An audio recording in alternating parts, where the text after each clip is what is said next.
WP exam 2025 যেটা conduct হতে চলেছে সেখানে একটা এক্সপেক্টেড ফাইনাল কাট অফ কত হতে পারে এই নিয়ে অনেক স্টুডেন্ট কিন্তু আমাকে কমেন্ট সেকশনে জানিয়েছিলেন। তো তোমাদের অনেকের রেসপন্স যেটা আমি দেখেছি, আগের বার যেটা ডাব্লিউপি একটা কাট অফ মানে যেটা এক্সপেক্টেড একটা কাট অফ ওরিয়েন্টেড ভিডিও দিয়েছিলাম, টোটালি আমি সেটা বোর্ডে একটা অ্যানালিসিস করে সেই কাট অফটা তোমাদের কাছে ডিক্লিয়ার করেছিলাম। তো আমি তোমাদের একটা টার্গেট স্কোর করতে বলেছি, যেটাকে তোমরা একটা টার্গেট স্কোর করে এগিয়ে যাও, যাতে করে তোমাদের এক্সামের টাইমে এর থেকে একটা বেশি স্কোর যদি ক্যারি করতে পারো, ডেফিনেটলি তুমি কিন্তু একটা সেফ জোনে রয়েছো। তো যারা সেই ভিডিওটা দেখোনি, দেখবে আমার ভিডিও সেকশনে কাট অফ ওরিয়েন্টেড ভিডিও রয়েছে, সেখান থেকে তোমরা ভিডিওটা দেখলে তোমাদেরও একটা আইডিয়া হয়ে যাবে। ওকে, আর যেসব বন্ধুরা আজকে চ্যানেলে ফার্স্ট টাইম ভিজিট করছো, চ্যানেলটাকে সাবস্ক্রাইব করে পাশে বেল অন করে নোটিফিকেশনটা অল করে রাখবে, যাতে এবার থেকে বোর্ডে math, reasoning and GK live ক্লাসের নোটিফিকেশন খুব সহজে তোমার কাছে পৌঁছাতে পারে। ডেসক্রিপশন বক্সে টেলিগ্রাম গ্রুপের লিঙ্ক দেওয়া রয়েছে, তোমরা যারা যারা টেলিগ্রাম গ্রুপে এখনো জয়েন করোনি, একটু ফার্স্ট টেলিগ্রাম গ্রুপে জয়েন হয়ে যাও। ওকে, তো দেখো আজকে তোমাদের সামনে এই ভিডিওতে একটা মোস্ট ইনফরমেশন তোমাদের তুলে ধরতে চলেছি, সেটা হচ্ছে ডাব্লিউবিপি 2025 একটা এক্সপেক্টেড যেটা ফাইনাল মেরিট কত হতে পারে। তখন যে কথাটা বলতে চাইবো যে আউট অফ 85 সেখানে একটা কাট অফ দেওয়া হবে, যেটা হচ্ছে রিটিন। তো এইবার ডাব্লিউপির যে এক্সামটা হচ্ছে সেটা যেহেতু একটা রিটেনে কন্ডাক্ট হচ্ছে, তো এটা একটা আশ্চর্যজনক ব্যাপার যে এখানে কোশ্চেনের লেভেল কেমন হতে পারে, এখানে কাট অফটা কীরকম রেঞ্জে যেতে পারে। কারণ বিগত বছরে যেটা সিস্টেমেটিক ছিল সেটা এই বছর কিন্তু একটা চেঞ্জেস দেখতে পেয়েছি। তার জন্য অনেক স্টুডেন্ট কিন্তু এটা নিয়ে পাস আউট রয়েছে, যাতে করে তোমরা নিজেদের প্রিপারেশনে ফোকাস রেখে এই ওরিয়েন্টেড চিন্তা মাথার থেকে দূর করে ভালো করে পড়াশোনাটা করতে পারো। তার জন্য আজকের ভিডিওটা তোমার জন্য একটা সলিউশন ভিডিও। ওকে, তো ভিডিওটা শেষ পর্যন্ত দেখো, কোনো রকম কোনো স্কিপ করো না। তোমাদের সামনে আমি বোর্ডে দেখাবো যে কীরকম একটা স্কোর যদি থাকে, যাতে করে ফাইনাল মেরিটে তুমি তোমার নামটা দেখতে পাও। ওকে, তো দেখো ডাব্লিউপি এক্সাম যেটা হচ্ছে সেটা আউট অফ 85 তোমাকে কত স্কোর ক্যারি করতে হতে পারে। এখানে ম্যাথ, এই ম্যাথে তোমার কত নাম্বার আছে, বলবে ম্যাথে 25 নাম্বার আছে, রাইট। আচ্ছা, আমি যদি তোমাকে বলতাম যে বলো তো তাহলে রিজনিং, যেটা রিজনিংয়ে কত আছে, বলবে রিজনিংয়েও তো আছে 25 নাম্বার, রাইট। আর মোস্ট ইম্পর্টেন্ট যে সেকশনটা যেটা হচ্ছে জিকে জিএস, এই জায়গাটা একটা পাজেল, কারণ এটার মধ্যে ওভারঅল অল ইনক্লুডিং রয়েছে ইন দিস জিকে জিএস। ওকে, তো জিকে জিএস এ যেটা রয়েছে সেটা কত, জিকে জিএস এ তোমার দিচ্ছে যেটা হচ্ছে 25। অনেক স্টুডেন্ট রয়েছে যারা এই 75 নাম্বারটাকে নিয়ে ফাইট করতে যাচ্ছে, কারণ তারা বলছে যে ইংলিশের দরকারই নেই, ইংলিশের 10 নাম্বারটা আমি ছেড়ে দিলাম, আমি 75 দেখে নেবো। দেখো একটা কথা তোমাদের বলি, আউট অফ 75 তুমি একটা স্কোর করতে পারবে যদি তোমার এগুলো স্ট্রং পয়েন্ট হয়ে থাকে। ওকে, বাট ইংলিশটা তুমি যদি একটা ভালোভাবে টাচ আপ করতে পারো বা ভালোভাবে একটু যদি ইউনিকে এগিয়ে যেতে পারো, তাহলে তুমি আউট অফ 10 একটা কিন্তু ভালো স্কোর ক্যারি করতে পারবে। হতে পারে তুমি হয়তো 10-এর মধ্যে 7-8 নাও পাচ্ছ, কিন্তু অ্যাপ্রক্স তো তুমি 50% নাম্বারও ক্যারি করতে পারবে। তার জন্য নেক্সট ভিডিওতে ইংলিশের একটা সলিউশন ভিডিও দেবো, যেখানে এই ওরিয়েন্টেড কোশ্চেন্সগুলো তোমরা যদি করো বা এই জায়গাগুলো যদি কভার আপ করো, ডেফিনেটলি ইংলিশে কিন্তু 50% স্কোর ইজি ক্যারি করতে পারবে, রাইট। এবার আমি এলাম ইংলিশে। দেখো ইংলিশ যেটা নাম্বারটা থাকছে সেটা কত, সেটা হচ্ছে মাত্র 10 নাম্বার, রাইট। তাহলে ওভারঅল তোমার নাম্বারটা কত, বলবে 85 নাম্বার। এই যে 85 নাম্বারের যে পরীক্ষাটা হবে, এটা হচ্ছে কিন্তু তোমার একটা মেন রিটিন। এবার আগে কি হতো, যেটা প্রিলিমস হয় সেখানে কি হয়, একটা কোয়ালিফাইং নেচার। অর্থাৎ কোয়ালিফাইং নেচার বলতে কি, জাস্ট তোমার এখানে নাম্বারটা কোনো ক্যারি করা হবে না, তুমি যদি আউট অফ 100 90 পাও, 95 পাও, ডাজ নট ম্যাটার। আর তোমার কাট অফ গিয়েছে হয়তো 65, তুমি 65 পেয়েছো, সেও কিন্তু এক, কারণ এটা কোয়ালিফাইং নেচার। ওরা যে নাম্বারটা কাট অফ দেবে তুমি সেটা ক্লিয়ার করলেই কোয়ালিফাই করে যাচ্ছ। আসল কম্পিটিশনটা শুরু হচ্ছে মেন এক্সাম থেকে। সুতরাং ডাব্লিউপিতে যেহেতু একটা রিটিনে কন্ডাক্ট হচ্ছে, তো এখানে মেন যে রিটিনটা সেটাই তো কন্ডাক্ট হচ্ছে, বুঝতে পারলে। তাহলে এখানে যে আউট অফ 85 মার্কস, এখানে তোমাকে ন্যূনতম কত স্কোর টানতে হবে যাতে করে তুমি একটা সেফ জোনে থাকতে পারো বা তুমি মাঠ কোয়ালিফাই করে ইন্টারভিউ আসতে পারো। দেখো এখানে যে 25 নাম্বারটা রয়েছে, আমি কিন্তু এটা ফাইনাল মেরিট লিস্ট এক্সপেক্টেড তুলতে চাইছি, কারণ তোমরা অনেকে কমেন্ট সেকশনে জানিয়েছো। দেখো এই ওরিয়েন্টেড ভিডিওগুলো যখন করি না, অনেকেই দেখেছি অনেক রকম কমেন্ট সেকশন এসে কমেন্ট করো, কিন্তু তোমরা পুরো ভিডিওটা না দেখে কেন কমেন্ট করো এটা আমি বুঝতে পারি না। যারা অ্যাকচুয়ালি স্টুডেন্ট রয়েছে তারা কিন্তু ভিডিওটা দেখে ঠিকঠাক রেসপন্স দেয়, বাট আমি ভিডিও তাদের জন্য করি না, অ্যাকচুয়ালি আমি তোমাদের দিকে করি, যাতে করে তোমাদের কোশ্চেনের উত্তর তোমরা এই সলিউশনটা পাও। বোঝা গেছে।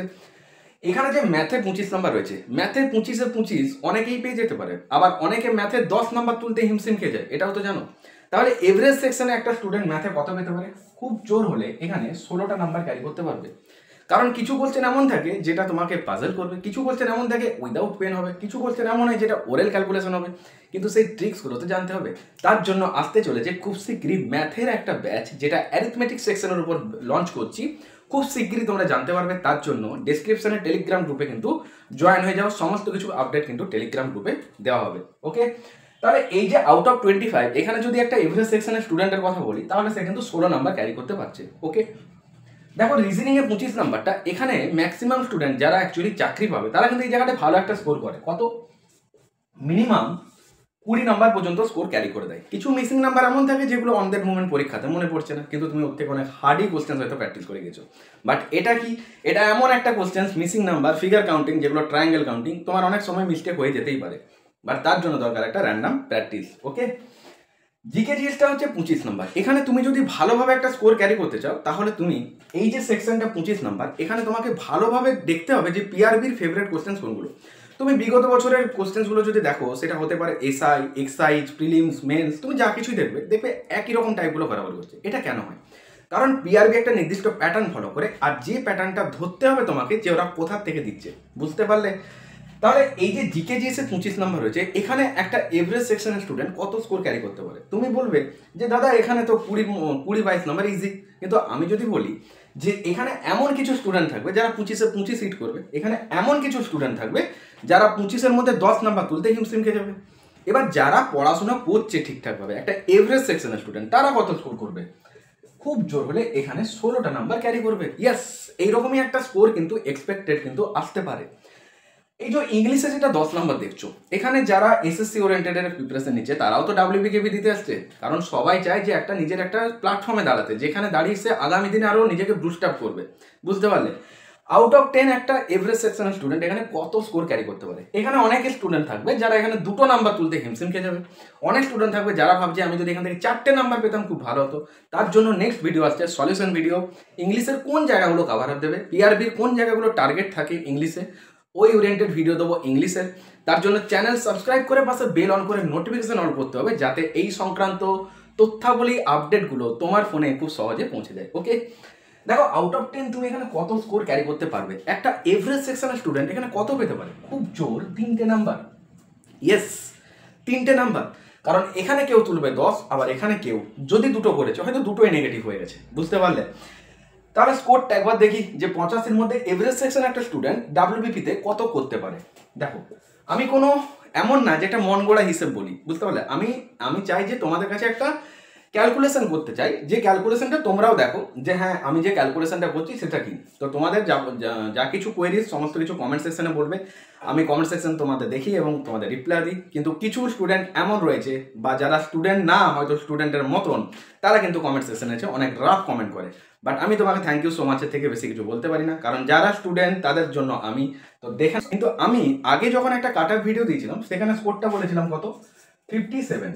এবার এই ভিডিওতে আমি এই যে জায়গাটা 16 বলেছি, এই জায়গাটায় যদি এমন কিছু জিকে জিএস চলে এলো যেগুলো দেখা গেল আরও 4 নাম্বার কিন্তু ইজি পাওয়া গেল। কারণ তুমি 2021-এর মেনের পেপার দেখো, 25-25 জিকে তোলা কোনো ব্যাপারই না। বলো হ্যাঁ, যারা প্রিপারেশন নিচ্ছে, ইয়েস, যারা না নিচ্ছে বলবে এটা কিসের কোশ্চেন, এটাই বুঝতে পারবে না। বুঝতে পারলে? কারেন্ট অ্যাফেয়ার তো ইজি দেখবো, কারেন্ট অ্যাফেয়ার্স তুমি যদি রেলের দাও, এসএসসি দাও, সেখানে ওয়েটেজ দেখো। বাট তুমি ডাব্লিউবিকেপিতে দেখো কারেন্ট অ্যাফেয়ার্স, একদম যেগুলো ফেভারিট স্টার কোশ্চেন সেগুলো কিন্তু তুলে ধরে, বলবে হ্যাঁ। এখানে যদি 4টে নাম্বার সে আরো ক্যারি করতে পারে, এই যে রিজনিং এ এমন কিছু কোশ্চেন রয়ে গেল, দেখা গেল যে 2টো কোশ্চেন হয়তো পাজল করলো, বাকি কিন্তু আরো 2টো নাম্বার পেয়ে গেল। তাহলে এই যে জায়গাটায় 6 নাম্বার, এই যে জায়গাটা 6 নাম্বার, কিছু ম্যাথ এমন ছিল যেটা হয়তো সে আরেকটা পেরে গেছে। ভালো করে বুঝতে হবে জায়গাটা, এই জায়গাটা বোঝো। তাহলে এখানে 4 আর 2 6 রেখে 7, 4 আর 2 6 রেখে 7 কত হতে পারে? 57 আর 7 এ কত হয়ে যাবে? বলবে ডেফিনেটলি এটা 64 হয়ে যাবে। কত হবে? 64। কিন্তু এতটা নাম্বার কি একটা এভারেজ সেকশনের স্টুডেন্ট তুলতে পারে? বলবে বাড়িতে টেস্ট দিচ্ছি, সেখানে আমরা 60 নাম্বার তুলতে হিমশিম খেয়ে যাচ্ছি, আর তুমি এখানে বলে দিচ্ছ যে ইজি 64 ক্যারি করবে একটা এভারেজ সেকশনের স্টুডেন্ট। আমরা এত প্রিপারেশন নিচ্ছি, তারপরেও আমরা মক টেস্ট দিচ্ছি, নেগেটিভ খেয়ে দেখছি নামছে এত। ইয়েস, এই যে বললাম নেগেটিভ, এটা কোথায় যাবে? একটা স্টুডেন্ট যখন 64 স্কোর ক্যারি করবে, তার মধ্যে একুরেসিটা দেখতে হবে কত রয়েছে। দেখা গেল যে এখান থেকে তার নেগেটিভই হয়ে গেছে 5 নাম্বার। কি বুঝলে? এখান থেকে নেগেটিভ হয়ে গেছে তার 5 নাম্বার, বা সেটা হতে পারে 6 নাম্বার, তাহলে ডেফিনেটলি 58 এর কাছে হলো। বুঝতে পারলে কি জিনিসটা বলতে চাইলাম? বোঝা গেছে? কারণ নেগেটিভ তো খাবে রে বাবা, কারণ পরীক্ষাতে জানা কোশ্চেন্সগুলো ভুল হয় এমনটা না, পরীক্ষাতে অজানা কোশ্চেন অনেক সময় ফাইট করে অনেকে, যে আমি একবার এটা ট্রাই তো করি, এত কোশ্চেন ছাড়া যাচ্ছে 3টে ট্রাই তো করে দিই, দেখা গেল যে 3টেই ভুল হয়ে গেল। তো এভারেজে তোমার যেটা একটা নেগেটিভ খেয়ে যে না, সেটা কত? সেটা হচ্ছে 57 থেকে 58। বুঝতে পারলে? যেটা আগের ভিডিওতেও বলেছিলাম। এই নাম্বারটা হচ্ছে আউট অফ 85। এবার এর সাথে তোমাকে +2 অথবা -2, তুমি বলো যে কোনটা নেবো, +2 নেবে না -2 নেবে? বলবে ডেফিনেটলি আমি এখানে কিন্তু +2টাকে নেবো, কারণ আমি একজন স্টুডেন্ট এবং আমি চাই একটা চাকরি পাবো, তার জন্য তোমাকে টার্গেট নিতে হবে +2 এর দিকে। তাহলে আউট অফ 85 এখানে তোমাকে কত একটা সেফ স্কোর দরকার? বলবে মিনিমাম আমাকে 60 নাম্বারটা কিন্তু দরকার। তাহলে আউট অফ 85, এই 85 এর মধ্যে তোমাকে মিনিমাম কত স্কোর ক্যারি করতে হবে? বলবে মিনিমাম আমাকে কিন্তু 60 নাম্বারের কাছে থাকতে হবে। এটা নিয়ে অনেকে অনেক কিছু বলতে পারে, তারা বলবে যেন যারা টেনশনে থাকে যে ধুত এত আবার ডাব্লিউবিতে কাট আপ যায় নাকি, আমি ফর্ম ফিল আপ করেছি এই জন্য যে ডাব্লিউবিতে বেশি কাট আপ যায় না, আমি এই জন্যই প্রিপারেশন নিচ্ছি, ডাব্লিউবিতে বেশি কাট আপ যায় না, দেখেছি 40-এ কাট আপ গেছে, কখনো 35-এ গেছে, কখনো 41-এ গেছে, কোনো ব্যাপারই না। আসো, আমি একটা কথা বারবার বলতে চাইছি যে ডাব্লিউপি কেপিতে কম্পিটিশন দিনের পর দিন বাড়ছে, এটা তোমাকে বুঝতে হবে কেন বাড়ছে, কেন কেন কেন কারণ স্টেট ওরিয়েন্টেড এক্সামের মধ্যে ডাব্লিউপি কেপি এক্সামটাই ভালোভাবে হচ্ছে। দেখো 2025-এ আবার একটা নতুন বিজ্ঞপ্তি আসতে চলেছে, তাহলে এই যে আবগারি দপ্তর ডাব্লিউপির যে আবার একটা রিক্রুটমেন্ট আসছে, এখনও যে এক্সামগুলো পেন্ডিং হয়ে রয়েছে, খুব শিগগিরই আমরা এক্সাম ডেট দেখতে পাবো। আমি ভিডিও সেকশনে বলেছি দেখবে একটা অ্যাপ্রক্স এই মান্থে আমাদের এক্সামটা কন্ডাক্ট হবে। এবার যদি ডেট বাউন্স হয় তাহলে তো 1 মাস লেট হতে পারে। তাহলে এই যে 60 স্কোরটা, এটা একটা এভারেজ সেকশনের স্টুডেন্টের কথা বললাম, বুঝতে পারলে? আমি এখানে পার্টিকুলার মেল বা ফিমেল কাউকে আমি কিন্তু মানে আলাদাভাবে বলছি না, আমি একটা স্টুডেন্টের দিকে তাকিয়ে বললাম যে আউট অফ 85 কিন্তু সে 60 নাম্বার পর্যন্ত ক্যারি করতে হবে, এটা হচ্ছে তার জন্য একটা সেফ স্কোর। বোঝা গেছে? এই যে জায়গাটা তুমি এবার ভালো করে দেখলে, এবার এর সাথে অ্যাড হবে কি বলতো, 15 নাম্বারের ইন্টারভিউটা। ইয়েস, 15 নাম্বারের ইন্টারভিউটার জন্য তুমি যদি একটা জিনিস লক্ষ্য করতে পারো, এখানে যে 60 নাম্বারটা, এই জায়গাটা একটু বুঝে নাও। অনেক স্টুডেন্ট না এই জায়গাটা ভালো করে বুঝতে পারে না, বুঝলে? এই জায়গাটা একটু বোঝো। এখানে যে 60টা নাম্বার তুমি পাচ্ছ, এটা কতর মধ্যে? বলবে 85-এর মধ্যে। কিন্তু ফাইনাল মেরিট যেটার জন্য আজকের ভিডিওটা, ফাইনাল মেরিট তো 85-তে দেবে না, কততে দেবে? বলবে দাদা এর সাথে 15 তো অ্যাড হবে, তাহলে কত গো? বলবে 100-র মধ্যে তো ফাইনাল মেরিট দেয়। বলো হ্যাঁ। তাহলে আউট অফ 100 তোমাকে কত স্কোর করতে হবে, এই জায়গাটা বুঝতে হবে। দেখো, তুমি রিটিনে ধরো 60 ক্যারি করেছো, যেসব স্টুডেন্টরা একটা লাস্ট এজে এসে পৌঁছেছে, তারা এইবারটা একটা মানে পাখির চোখ করে রয়েছে যে পেতেই হবে। হয়তো বিগত বছরে তারা অনেক একটা মানে ভালোভাবে মেহনত করেছে, রাত দিন এক করে পড়েছে, কিন্তু কোথাও না কোথাও গিয়ে একটুর জন্য আটকে গেছে। ফাইনাল মেরিটে না কেউ 2 নাম্বার 3 নাম্বারের জন্য বাদ যায় না, দেখবে 0.25 0.75 এই নাম্বারগুলোর জন্য বাদ যাচ্ছে। তো এটা কেন হয়? দেখো তার সলিউশন, এই নাম্বারটা 60, অনেকে না এটাকে টার্গেট করে নিয়ে নেয়। ইয়াস, যে আমাকে পরীক্ষাতে 60 পেলে বেঁচে যাবো। না না না না না, আমি বরাবর প্রথম থেকে বলে আসছি যে টার্গেট হবে এটা। কেন বলো তো? কারণ তুমি পরীক্ষাটা দিতে যাচ্ছ 60 নাম্বারের না, পরীক্ষাটা 60 নাম্বারের হলে তোমাকে বলবো 60-এ তুমি টার্গেট করো, পরীক্ষাটা 85 নাম্বারের, তাহলে তোমাকে টার্গেট কত করতে হবে? বলবে ডেফিনেটলি আমাকে 85-তে টার্গেট করতে হবে। তুমি যদি 85-তে টার্গেট করে পরীক্ষাটা দিতে যাও, ডেফিনেটলি তুমি 85-এর কাছাকাছি একটা স্কোর করতে পারবে। বোঝা গেছে? বাট তুমি যদি প্রথম থেকে টার্গেটটা করে নাও যে আমি 60 65 এরকম একটা স্কোর করবো, ডেফিনেটলি তুমি পরীক্ষার হলে গিয়ে কিন্তু এইরকম রেঞ্জে একটা স্কোর করে আসবে, দেখবে নেগেটিভ খেয়ে তুমি আরো নিচে নামছো। কেন হচ্ছে? কারণ তুমি টার্গেট রাখো ফুল মার্কসের দিকে, তুমি ফুল মার্কসের টার্গেট রাখলে ডেফিনেটলি একটা ভালো স্কোর ক্যারি করতে পারছো। বোঝা গেছে? এই যে 60 নাম্বারটা, এখানের এবার ম্যাজিকটা দেখো কি হচ্ছে। যখন একটা স্টুডেন্ট সাপোজ হতে পারে সে ফিমেল বা মেল, ধরো এই নাম্বারটা পেয়েছে 60, এবার কাট আপ দিয়েছে, ও হয়তো কাট আপ ক্লিয়ার করে দিয়েছে, ওয়া কাট আপ ক্লিয়ার করেছি, শর্ট লিস্টেড গ্রাউন্ড কোয়ালিফাই হয়ে গেছে, ওয়া ফিট হয়ে গেছে, পিএমটি পিইটি ক্লিয়ার। এবারও এসছে কোথায়? এবারও এলো ধরো এখানে দেখাচ্ছি, দেখো এই জায়গাটায় এবারও এসছে কোথায়? এবারও এলো ইন্টারভিউ, ভিভিআই এই জায়গাটা ইন্টারভিউ। দেখো এখানে কি খেলটা হচ্ছে, স্টুডেন্টটা যখন ইন্টারভিউ আসছে, প্রথমত যেদিন তুমি পরীক্ষা দিতে যাচ্ছ, বাসে যাচ্ছ, ট্রেনে যাচ্ছ, পরীক্ষার হলের সামনে এত লম্বা একটা লাইন, ইন্টারভিউয়ের দিনে কিন্তু লাইনটা এমন একটা লাইন হয় যেটা তুমি গুনতে পারবে তোমার পেছনে কতজন রয়েছে। কেন হয়? কারণ যারা প্রিপারেশন ঠিকঠাক নেয় না, তারা কিন্তু আস্তে আস্তে বাড়ির দিকে এগিয়ে যায়, আর যারা প্রিপারেশন নেয় তারা আস্তে আস্তে পুলিশ হওয়ার দিকে এগিয়ে যায়। এটাই হচ্ছে ম্যাজিক। এই যে ইন্টারভিউর সেকশনটা কি হয়ে যাবে, ইন্টারভিউটা হচ্ছে তোমার 15 নম্বর রাখা হয়েছে এখানে। কত নাম্বার গো? 15 নম্বর। এই যে 85 আর এই যে 15 দুটো অ্যাড হলে কত হয়? বলবে 100 নাম্বার হয়। বলো হ্যাঁ। এই যে 100 নাম্বার এর মধ্যে কি হয়? ফাইনাল মেরিট লিস্টটা তৈরি হয়। এবার কারা হাসে আর কারা কান্দে এই জায়গাটা বুঝতে হবে। লাস্টে যেটা ফাইনাল মেরিট দেওয়া হয়, লিস্টে যে নামটা দেখা যায়, এটা আউট অফ 100 এর মধ্যে হয়। এখানে যে 15 নাম্বারটা রয়েছে, তুমি বলো তো এই নাম্বারটা কার হাতে? বলো এই নাম্বারটা কার হাতে? বলবে এটা এক্সামিনারের হাতে। কারণ এখানে তোমার কোনো কাগজ পেন ওয়েমার দিয়ে পরীক্ষা হয় না। এখানে তোমাকে একটা বডি ল্যাঙ্গুয়েজ ভালো থাকতে হবে, তোমার পারফরমেন্স ভালো দিতে হবে, তোমাকে আই কন্ট্যাক্ট ভালো রাখতে হবে, ইন্টারভিউটা পুরো ভালোভাবে কমপ্লিট করতে হবে, তবে তুমি এখানে একটা ভালো স্কোর ক্যারি করতে পারছো। বাট এটা তো কোনো একটা এমন না যে তোমাকে 15টা কোশ্চেন্স দেওয়া হয়েছে, তুমি 15টার মধ্যে 12টা পারলে, 3টে তুমি স্কিপ করে দিয়েছো, তাহলে তুমি কোনো নেগেটিভ খাওনি, 15তে 12 স্কোর করে নিয়েছো, এমনটা তো না। এখানে তো ওরেল কোশ্চেন্স করা হয়, বুঝতে পারলে? ওরেল কোশ্চেন্স করা হয়, বোঝা গেছে? তাহলে আউট অফ 15 তুমি এখানে কত পাবে তুমি জানো?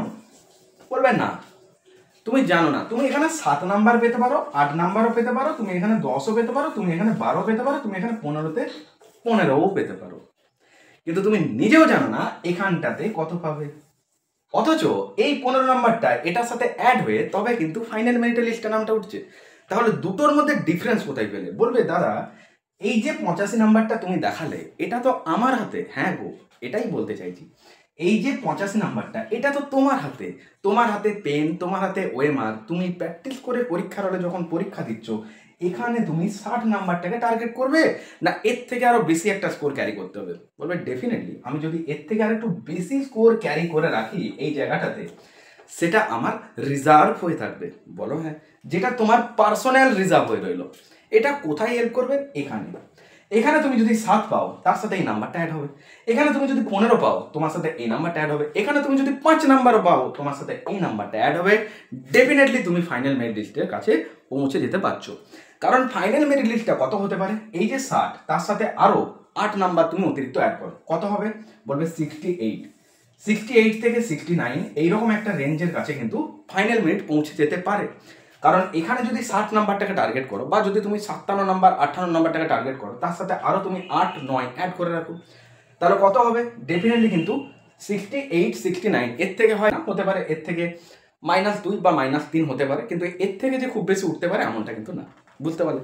কারণ এই নাম্বারটা থেকে হয় একটু কমবে, বাট এর থেকে কিন্তু আর বেশি রেঞ্জে উঠবে বলে এটা আশা রাখছি না। ওকে, তাহলে ওভারঅল তোমাদের সামনে আমি যে অ্যানালাইসিসটা করলাম বোর্ডের মধ্যে, তোমরাই বলো যে এই যে অ্যানালাইসিসটা, এটার মধ্যে তোমরা যদি কোনো কিছু ভুল বুঝতে পারো, বা তোমাদের যদি মনে হয় যে না এরকম না হতে পারে, তোমরা তার জন্য কমেন্ট সেকশন আছে, কমেন্ট সেকশনে বলো।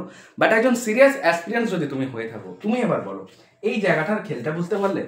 যে ইন্টারভিউটা তোমার হাতে নেই, ইন্টারভিউটা এক্সামিনারের হাতে। তোমার হাতে আছে 85 মার্কস। এই 85 মার্কসটাকে তোমাকে টার্গেট করতে হবে। যে কাট আপ না, কাট আপ দেখ আমি এমন একটা স্কোর করবো যেটা কাট আপের থেকে আমি আরো হাইয়ে থাকতে পারি, যেটা আমার রিজার্ভ হয়ে থাকবে পার্সোনাল। যেরকম গাড়ির তেলের ট্যাঙ্কে কি হয়, তুমি যাবে হয়তো একটা ডিস্টেন্স, তুমি জানো যে কত মাইলেজ দেবে, কিন্তু তুমি যদি তার থেকে একটু বেশি তেলটা রাখো, তোমার যেটা পার্সোনাল রইলো, তুমি তো সেফ রইলে যে আমি যদি এরপরে একটু এগোতে চাই আমার তেল অ্যাভেলেবেল আছে। এই জিনিসটা বুঝতে হবে যে এখানে যেটা কাট আপ হবে, যারা চাকরি পায় দেখবে ম্যাক্সিমাম এই জায়গার থেকে ওদের নাম্বারটা একটু বেশি থাকে। এবার ইন্টারভিউ যে নাম্বারটা হয় এটা যখন ওর সাথে অ্যাড হয়ে যায়, ও তো ফাইনাল মেরিটের থেকেও এগিয়ে গেল। বোঝা গেছে? এইভাবে তো র্যাঙ্ক পর্যন্ত করা যায়। তো যারা সিরিয়াস অ্যাসপিরেন্ট হয়েছে, বিশেষ করে ডাব্লিউবিতে এবারে একটা রিটেনে কন্ডাক্ট হচ্ছে, বোঝা গেছে? তো তোমাকে একটা ভালো পারফরমেন্স দরকার, ভালো একটা স্কোর ক্যারি করতে হবে। তো জিকেতে আউট অফ 25 20+ স্কোর কীভাবে করতে পারো, তার জন্য তোমাদের জন্য রয়েছে যোদ্ধা ব্যাচ। ইয়েস, যেসব বন্ধুরা যোদ্ধা ব্যাচের সাথে এখনো জয়েন হওনি তারা টেলিগ্রাম গ্রুপে জয়েন করে যাও। আর আমি স্ক্রিনে দেখো একটা হেল্পলাইন নাম্বার আসছে, যে নাম্বারে সরাসরি তোমরা হোয়াটসঅ্যাপ করে যোগাযোগ করতে পারবে, কি সমস্ত তথ্য ওখানে তোমাদের দেওয়া হবে। আগামী 15ই জানুয়ারি থেকে ব্যাচটা স্টার্ট হচ্ছে, মাত্র 1.5 মাসের ক্লাস। এখানে ওভারঅল জিকে জিএস সেকশনটাকে প্রপার ওয়েতে লিঙ্ক করিয়ে নোট করানো হবে, যাতে করে একটা পরীক্ষার আগে সুন্দরভাবে কুইক রিভিশন করতে পারো। অনেক স্টুডেন্ট কিন্তু যোগ দিয়ে দিয়েছে যোদ্ধা ব্যাচে। তো এটা হচ্ছে আমার ফার্স্ট ব্যাচ, এই যোদ্ধা ব্যাচ। তো এই যোদ্ধা ব্যাচের প্রাইস খুব সীমিত রাখা হয়েছে, আমি ভিডিওতে প্রাইসটা বলছি না, খুব সীমিত প্রাইস এটাই বলবো। অনেক স্টুডেন্ট কিন্তু অলরেডি জয়েন হয়ে গেছে। তো 15ই জানুয়ারি ক্লাস স্টার্ট হচ্ছে। ক্লাস টাইমিং হচ্ছে আমাদের সন্ধ্যে 7টার পর, অ্যাপ্রক্স 7:30 থেকে 8টার মধ্যে ক্লাস স্টার্ট হবে। উইকলি 3টে করে ক্লাস পাবে।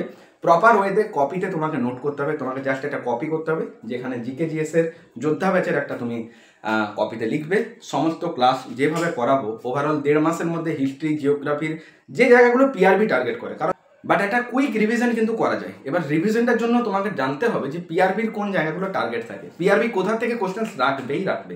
এই সমস্ত তথ্যগুলো তোমাদের কাছে তুলে ধরবো এই ব্যাচের মাধ্যমে। ডিসক্রিপশন বক্সে টেলিগ্রাম গ্রুপের লিঙ্ক দেওয়া রয়েছে, টেলিগ্রামে জয়েন হয়ে যাও।